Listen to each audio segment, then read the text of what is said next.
Kasako Media, tunaangazia maisha, tunaandika kesho.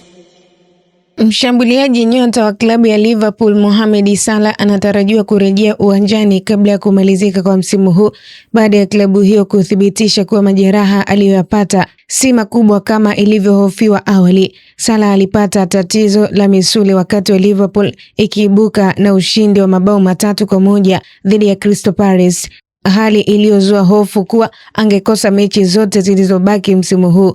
Awali mkurugenzi wa timu ya taifa ya Egypt Ibrahim Hassan alisema Salah angehitaji wiki 4 za matibabu kutokana na tatizo la msuli wa nyuma ya paja hamstring, jambo ambalo lingeweza kumaliza msimu wake mapema. Hata hivyo, Liverpool ilitoa taarifa rasmi ikieleza kuwa baada ya uchunguzi wa kina, mchezaji huyo ana majeraha madogo ya misuli na anaendelea vizuri kwenye matibabu.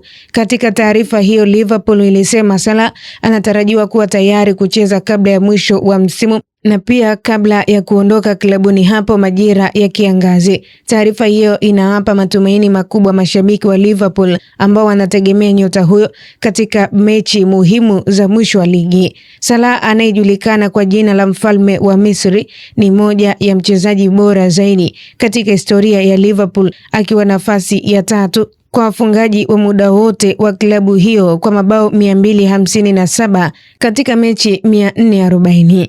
Liverpool kwa sasa ipo nafasi ya 4 kwenye msimamo wa ligi wa Premier League ikiwa na pointi 58, huku ikitarajiwa kuvaana na Manchester United Jumapili ijayo. Nikusihi mtazamaji wa Kasako Media, kwa update zaidi za kimichezo kimataifa, endelea kutufuatilia kwenye mitandao yetu ya kijamii Instagram, Facebook na Twitter. Tufollow kama Kasako Media. Mimi ni Official Diaga. Kasako Media, tunaangazia maisha, tunaandika kesho.